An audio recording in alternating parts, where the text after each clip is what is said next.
Rory, it was interesting because I was listening to White and Jordan earlier and they had a caller on and he actually started talking about who's to blame for the kind of vitriol that Harry Maguire has been facing. And he actually started to say, do you know what? I think it's YouTubers, such as yourself. You've got your own YouTube channel. He mentioned Mark Goldbridge as well. Now, you released a video moments after the final whistle of that England-Scotland game, and the video was called, in capitals, "Get Harry Maguire out of the England squad, angry face emoji." Mm-hmm. Now, do you think that caller maybe had a point then, that potentially it is YouTubers that are to blame?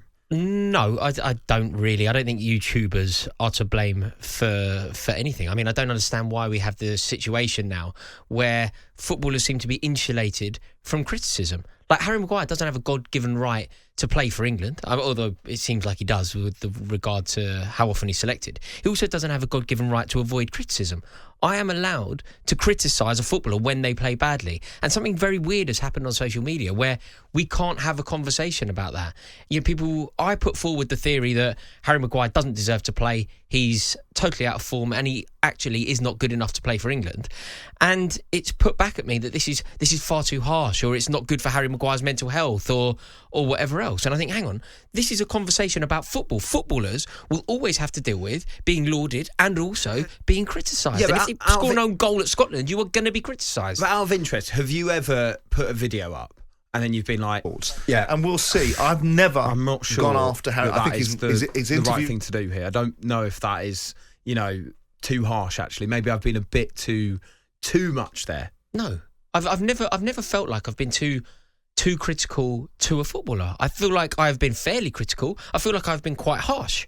But it would always be justly harsh. I would always talk about a player, I will lavish praise on good footballers. Anybody that's ever heard me speak about Riyad Mahrez or Jack Grealish or Erling Haaland will know that I will always give the credit where it's due. But equally, I am allowed to say that Harry Maguire has had a pig's ear of a time lately. It's ludicrous that Harry Maguire has played as many times for his country as he has his club since the turn of the World Cup. It's just funny, though, because when you look at that England performance, I came out of that as a fan being like, wow, what a performance from Jude Bellingham. That was incredible. What a brilliant goal by Phil Foden. Harry Kane back on the score sheet again. Yeah, Maguire scored an own goal, but we won. So it didn't really bother me. Yet your video was titled "Get Maguire out the squad." Okay, so why have you picked... What I'm saying is, why have you picked Maguire as the main thing you wanted to focus on in that video? I think that's an interesting conversation. So why have I focused on Maguire when there are so many other things to focus on, in your opinion? So you could focus on the brilliance of Foden, or Harry Kane scoring another goal, or Jude Bellingham's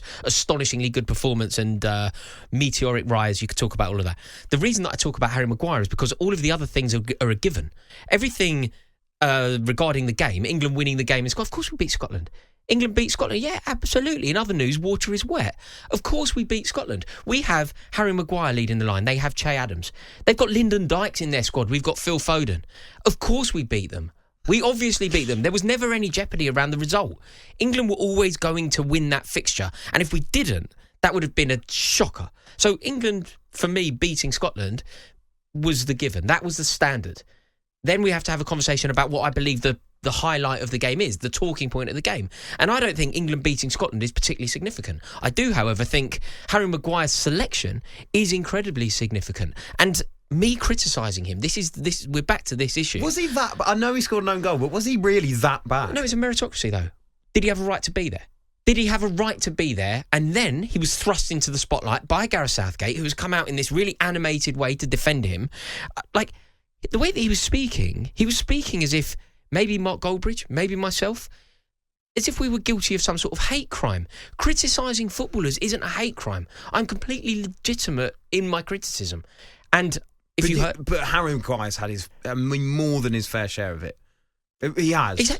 And why? Because he's had more than his fair share of dreadful performances. No, but also it feels like there's a big narrative that's been built up around his performances. We literally said it earlier, end of 2022, he had better stats than Virgil van Dijk. That's a fact. No, do you know what I mean? Yes, but a lot has happened since then. Firstly, a lot has happened since then. And secondly, those stats are incredibly misleading. The other thing that I think was interesting about the point that you raised is YouTubers. Are YouTubers responsible? Is Mark Goldbridge responsible? And I believe that a caller on this station said that Mark Goldbridge is almost the motivation or at the epicenter of the criticism. I think I've come in for a similar stick. Obviously, I haven't got the platform or the prestige of Mark Goldbridge, but a lot of my conversation will be around Harry Maguire.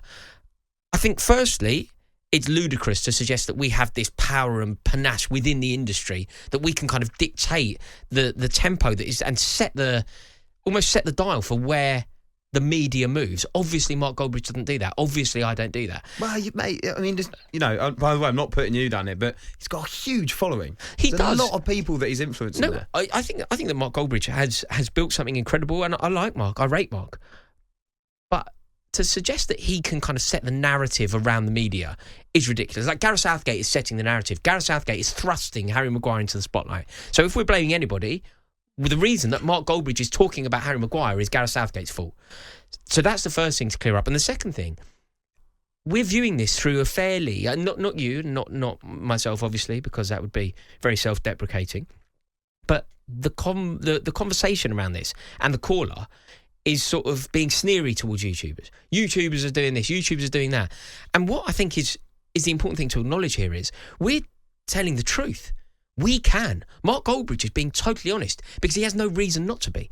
There is no benefit to Mark Goldbridge not telling you exactly how he thinks. Honest? I think that there are some people within the media, I'm not going to name names here, obviously, Ollie, but I don't think we have to look too far from where we're sat to acknowledge that some people have to play a certain game. Mark Goldbridge can say exactly what he wants because he has his own platform and he doesn't need to play a game. He doesn't need to be friends with Gareth Southgate. He doesn't need to fall in line with what Gareth Southgate wants. Equally with me.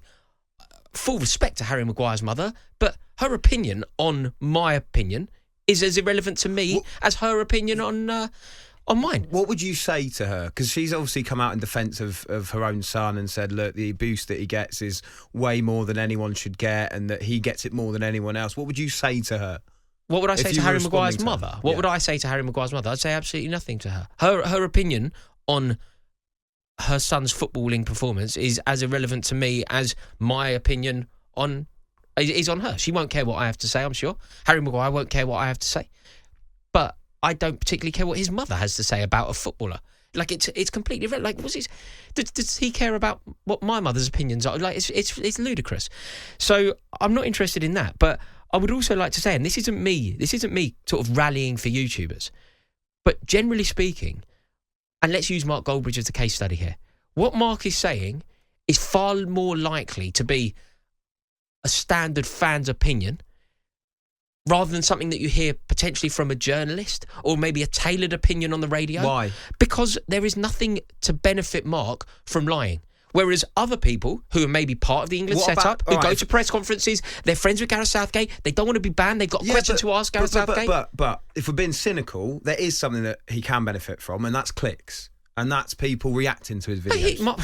So he might say something that's a bit more out of the ordinary in order to get those clicks. I guarantee you this. If Mark Goldbridge put a video up and the title of the video was Jude Bellingham will win a Ballon d'Or off the back of that performance, Mark Goldbridge will get clicks tying his shoelaces up. He doesn't need to do this. He will be being totally honest. However, there are other journalists, other broadcasters who won't be because they are friends with Gareth Southgate. They are in the England camp. When they put their hand up in the press conference, they want their question to be asked. So they have to toe the party line. They have to say things. They have to put a case forward. And ultimately, they cultivate friendships.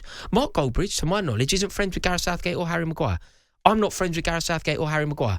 So my opinions on this are totally true. I'm not in press conferences. I don't rely on them feeding me stories in order for me to secure my employment.